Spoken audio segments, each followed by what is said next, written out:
मैं आज आपको उन क्वेश्चन के बारे में थोड़ा थोड़ा सा आगे बताते चलेंगे जो पिछले वीडियो में नहीं बता पाए थे।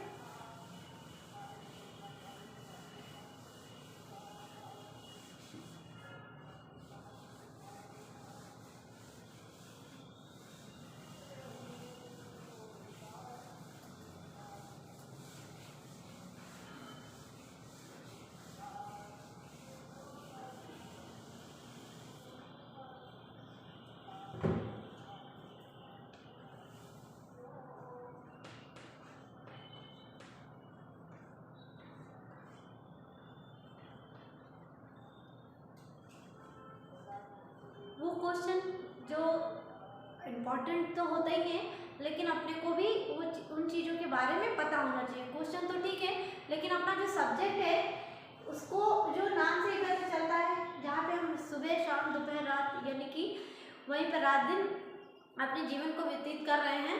तो उस पर इन्होंने क्या कहा, एक छोटा सा क्वेश्चन जैसे कि समाजशास्त्र की शैक्षणिक उपयोगिता, ये क्या है, एक क्या हो जाएगा, शॉर्ट क्वेश्चन हो जाएगा। शॉर्ट क्वेश्चन मतलब ये आपका मुश्किल से 5 नंबर का ही होता है। तो उसमें ये कैसे लिखेंगे,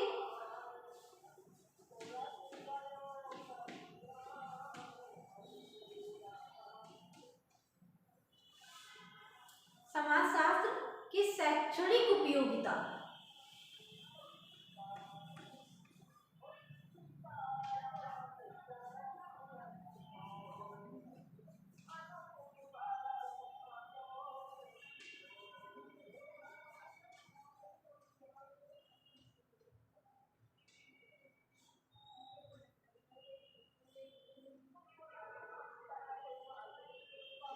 समाजशास्त्र की क्या बताया इन्होंने, शैक्षणिक उपयोगिता।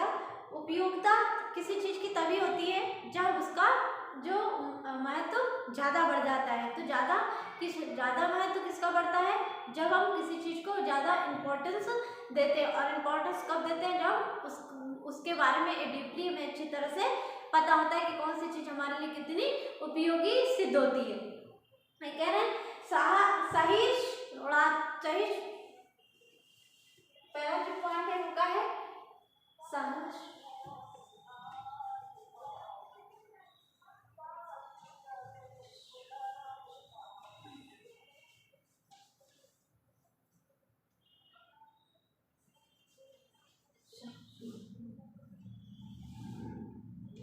सहसुरात्मक जो लिखा है कार्य।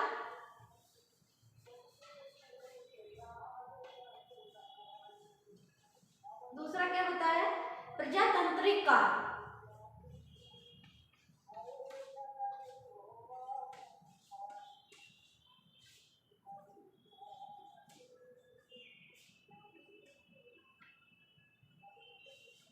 प्रजातांत्रिक कार्य।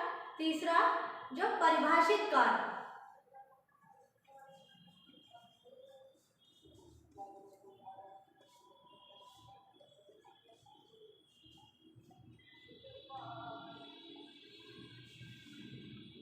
चौथा परिचयात्मक कार्य।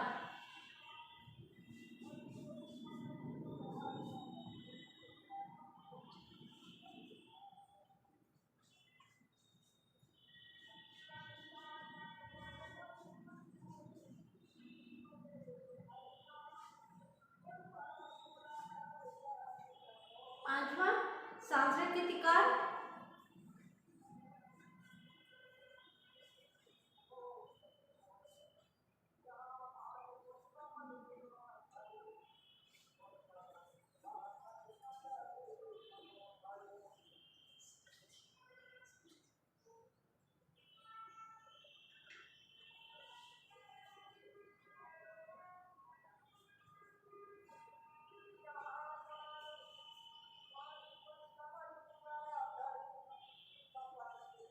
सांस्कृतिक कार्य। फिर सूचनात्मक कार्य।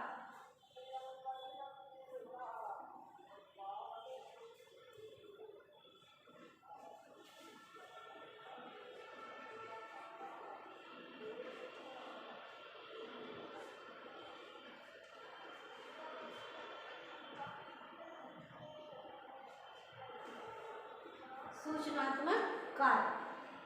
फिर उसके बाद ये जो क्वेश्चन था क्या, समाजशास्त्र शैक्षणिक उपयोगिता। ये जो उपयोगिताएं बताई, इन उपयोगिता के अंतर्गत इतने पॉइंट्स आ रहे हैं, 2 3 4 5 6। तो सही ऋणात्मक कार्य, प्रजातांत्रिक कार्य, परिभाषित कार्य, ये जो कार्यों के बारे में बताने और परिचारात्मक कार्य यानी सांस्कृतिक कार्य, और लास्ट जो है वो सूचनात्मक कार्य। इसमें अंदर लिखने का तो ठीक है, लेकिन सबसे पहले हमको पॉइंट याद करना जरूरी रहता है। क्यों, किसी चीज में हम एक बार ऊपर नीचे कर सकते हैं, हो सकता है ये पॉइंट हमारा ऊपर चला जाए और ये वाला बीच में आ जाए या बीच वाला आखिरी में आ जाए, उससे मतलब नहीं था। मतलब किससे है कि जो अपना पॉइंट 10 थे, 10 में से अगर एक 11 हो जाएगा तो दिक्कत नहीं होगी, पर 10 से अगर आप 7 में पहुंच गए या 7 से 5 में पहुंच गए, या उन 5 में से आपने 3 अपने मन से बना दिए और 2 एग्जैक्ट बुक का देख के ही लिखा, तो ये क्या हो जाएगा, ये मान लो कि 50% आपका क्वेश्चन आंसर क्या हो गया, गलत हो गया।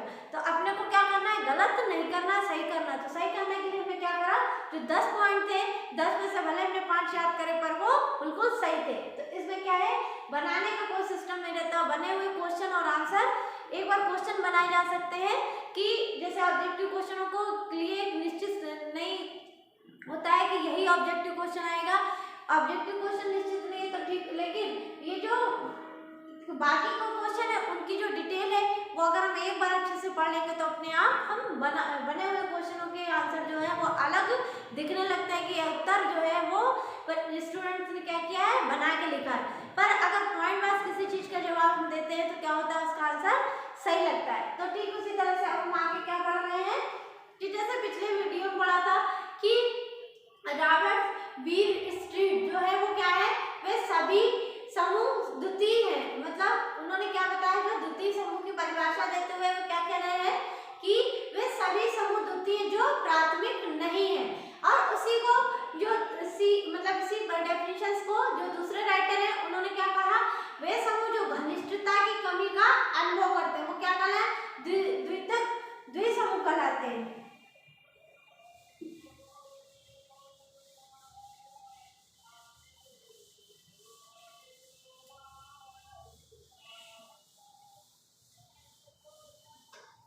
पिछले वीडियो में कुछ समूह के बारे में पढ़ा था, तो वो एक जो छोटी सी डेफिनेशंस है वो उन्होंने बताए थे कि प्राथमिक समूह क्या है,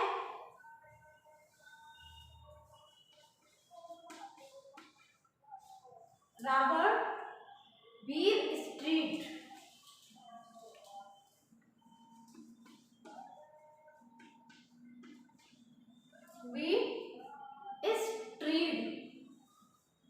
ये कौन है, ये राइटर है किसके, सोशियोलॉजी से रिलेटेड। वे कह रहे हैं सभी समूह द्वितीयक हैं जो प्राथमिक नहीं।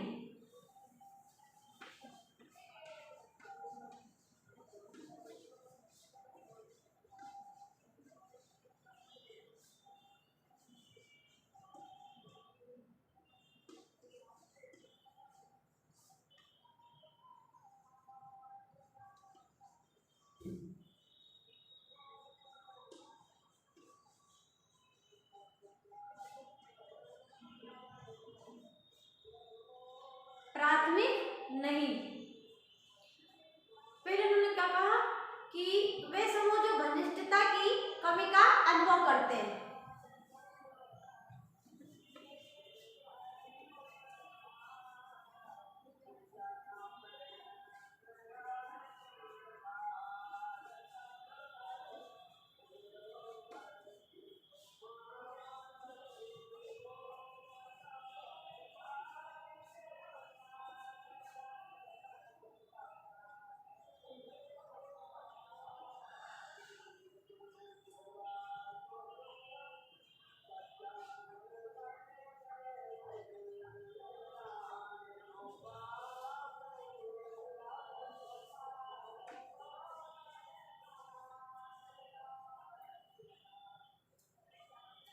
वे समूह जो घनिष्ठता की कमी का अनुभव करते हैं द्वितीय समूह कहलाते हैं।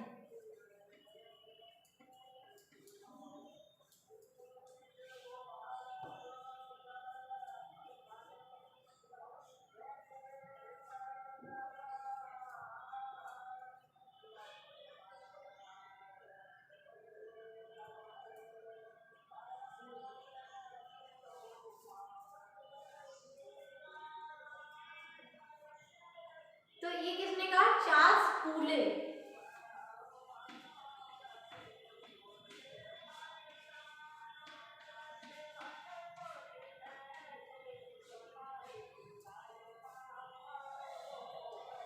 बात वही है जैसे कि पिछले वीडियो में समझाया था और एक बार आप फिर से बता रहे हैं कि राइटर 1 हो, 5 हो, 10 हो, 20 हो, उससे कोई फर्क नहीं पड़ता। अपने को फर्क किससे पड़ रहा है कि हम 1 लाइन की लिख रहे हैं, 10 लाइन की लिख रहे हैं, 5 लाइन की लिख रहे हैं, उससे भी कोई फर्क। लेकिन डेफिनेशन एक हो पर वो सही लिखी हो।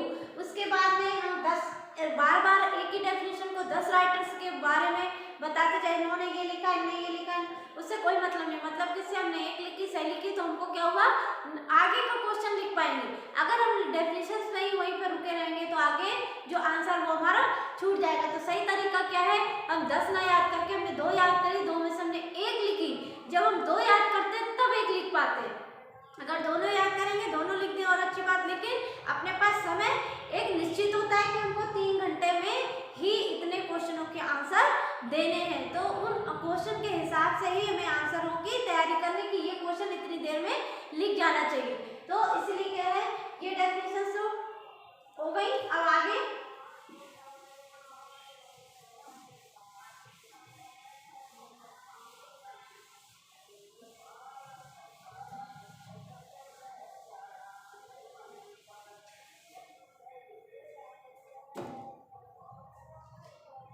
क्या कहा कि वर्तमान में जो एक महत्व बता रहे प्राथमिक समूह का क्या है,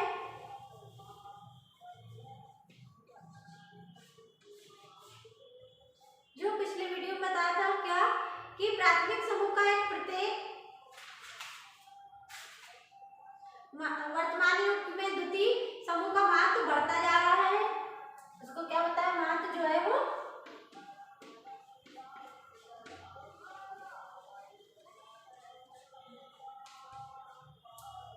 महत्व इसका बढ़ता जा रहा है।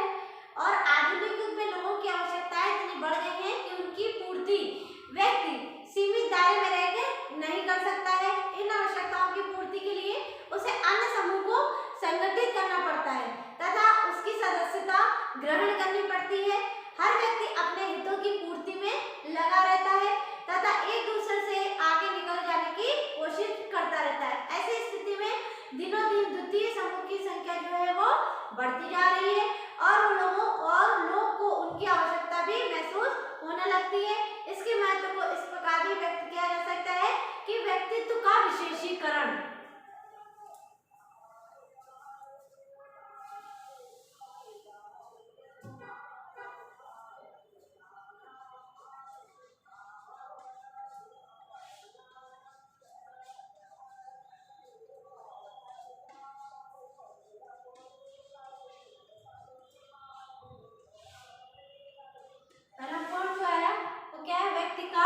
विशेषीकरण। दूसरा वो कह रहा है सामाजिक चेतना में वृद्धि।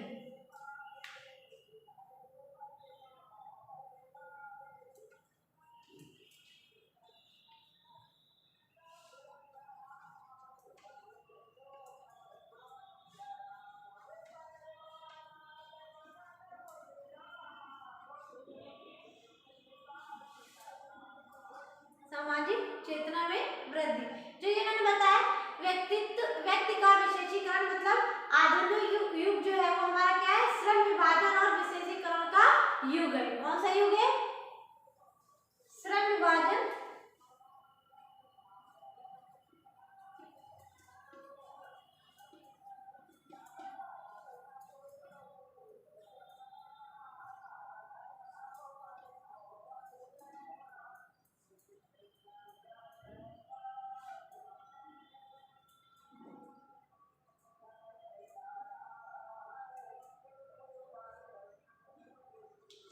श्रम विभाजन व विशेषीकरण का युग है। तो ये कह रहे हैं आज प्रत्येक व्यक्ति को अपने क्षेत्र में विशेष ज्ञान एवं योग्यता की आवश्यकता होती है। यद्यपि प्राथमिक समूह व्यक्ति को समान ज्ञान तो देते ही है, परंतु विभिन्न विषयों के संबंध में भी व्यक्ति को द्वितीय समूह से भी विशेष ज्ञान प्राप्त होता है। तो ये जो व्यक्तित्व का विशेषीकरण किस पे निर्भर है, उसकी पढ़ाई लिखाई पे डिपेंड करता है। जो व्यक्ति जितना ज्यादा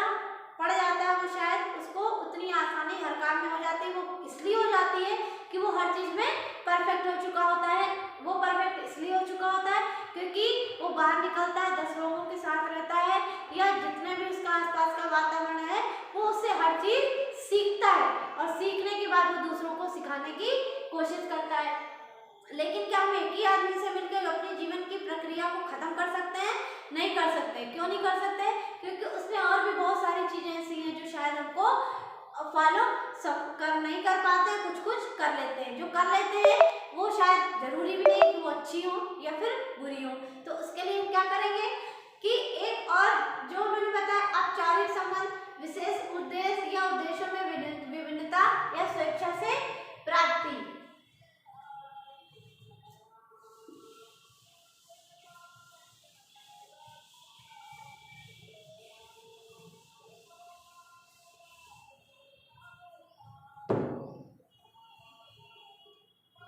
अब जो आया औपचारिक संबंध,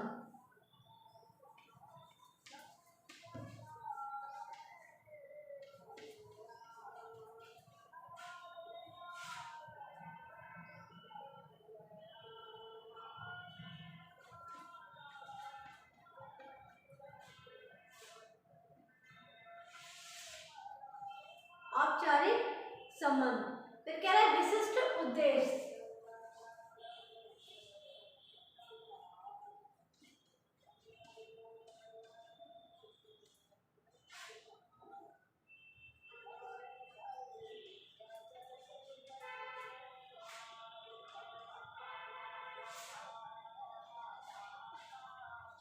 तीसरा नियम क्या होता है?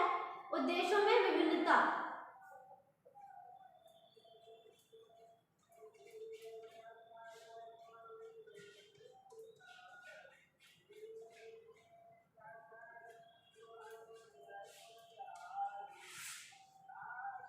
चौथा स्वेच्छा से स्थापित।